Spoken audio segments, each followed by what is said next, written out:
If you are planning to apply or have been applying for a BTO flat, you might have heard about how challenging it can be to get a good queue number. In this video, I'm going to share some tips on how to improve your chances to secure a BTO flat. But before we dive into the topic, let's understand first how the HDB BTO balloting system works. So, when applications open, home buyers apply for their desired estate and flat size on the HDB website. For example, Toa Payoh 4-room flat. After applications close, HDB uses an online BTO balloting system to randomly assign applicants' queue numbers. It's important to understand that for BTO, the ballot number does not correspond with how early you apply. Now, this queue number will decide which BTO applicants get to pick their flat first. For example, if the BTO you are applying to has 500 units and your queue number is 100, then you still have a good chance of picking a flat because your queue number is lower than the number of flat supply. And because 100 is quite low, you might even be able to pick a flat that sits on a high level with a good view. On the other hand, if your queue number is 1000 or something, your chances are slim because then the only way you get a chance to pick is if there are many people ahead of you in the queue who decided to pass up their chance. However, if your queue number is 450 for example, because it's still lower than the amount of supply, you should still be able to pick a flat. But most likely, it will be on a lower floor, block view, or facing the highway or something because the highly desirable units usually will have been taken earlier. Due to this, in the past, it was common for people to just simply not pick a flat if they got a bad queue number. Statistically, the dropout rate is even said to be around 40% in the past few years. To address this, starting August 2023, first-timer applicants who do not select a BTO flat when invited to do so will be considered second-timers in subsequent flat applications for a year. This has quite a severe impact because 95% of the BTO flats are reserved for first-timers. If the same couple then still decline to choose a flat in the following ballot, then they will be blocked from HDB sales exercise for a year. The change will also apply to the sale of balanced flats or SBF program. The non-selection count will only be waived for those with 10 or fewer BTO flats to choose from at their flat selection appointment or 5 or fewer SBF flats to choose from.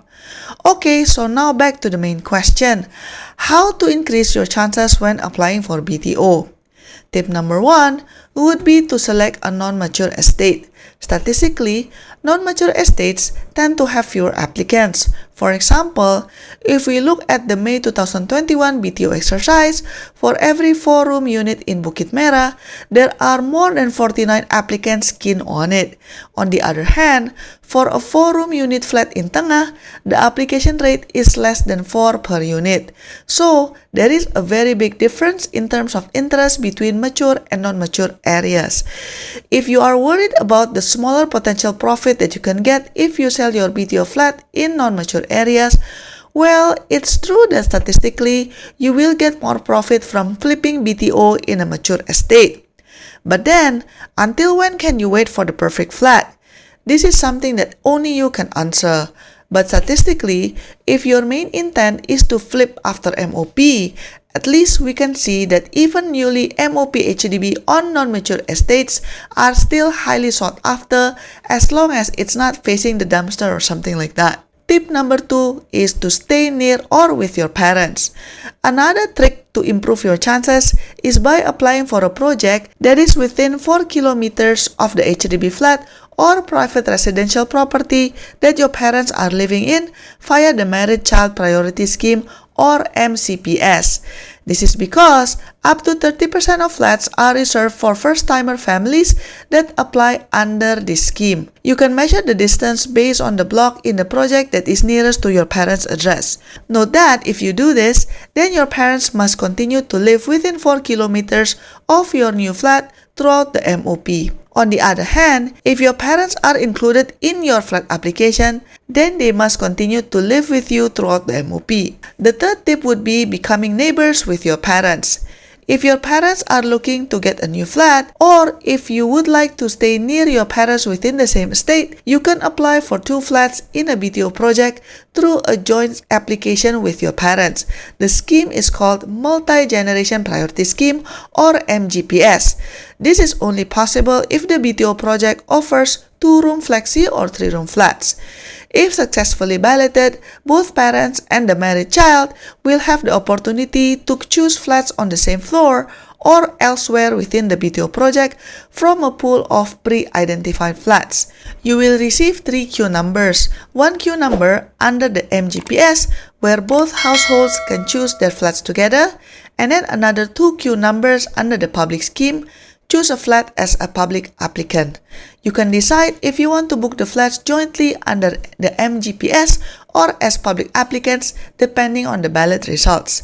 This improves your chances because up to 15% of the 2-room flexi or 3-room flats are set aside for parents that apply under MGPS, while a corresponding number of 2-room flexi or larger flats will similarly be set aside for the married child. Tip number 4 would be to have a child or more than 3 children. If you are a married couple who are expecting or already have a Singapore citizen child under the age of 18, then you can apply via the Parenthood Priority Scheme or PPS. This can help to improve your chances as up to 30% of BTO units are secured for this group. If you have at least 3 children, it's even better because this means that you can apply via the Third Child Priority Scheme or TPCS, where up to 5% of BTO flats are dedicated to this group. Interestingly, the third child must be a Singapore citizen, while the other children can either be a Singapore citizen or a PR. Do note that if you apply via this route, then these children will need to continue living with you in the new flat throughout the MOP.